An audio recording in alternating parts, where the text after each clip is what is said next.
इस चीज़ों का देखते हुए इसका एंगल आप इसकी लंबाई इतनी रखें कि ये बहुत ज़्यादा स्टीप ना हो जाए। तो मेरे पास चूँकि पावर चेयर है तो ये बिल्कुल इजीली ऐसे ऐसे, और ये इसकी इंटरेस्ट है, नीचे से ऊपर आया हूँ तो ये इसकी जो जगह है यहाँ से भी आपको इसकी लंबाई चौड़ाई को देखना पड़ेगा कि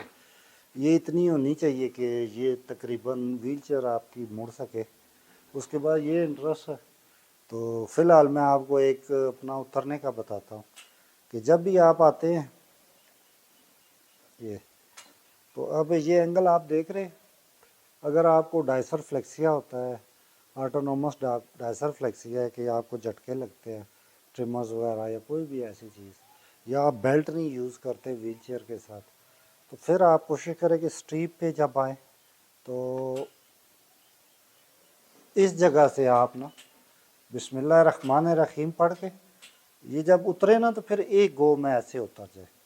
यूँ ऐसे। ऐसे में अगर आपको कुछ झटका लगता है, गिरने का भी कुछ चांस हो, तो आप अपने आप को संभाल सकते हैं।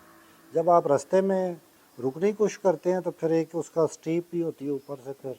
तो आपका बॉडी का मोमेंटम भी आगे होता है, तो फिज़िक्स के मुताबिक आप इसकी उतराई चढ़ाई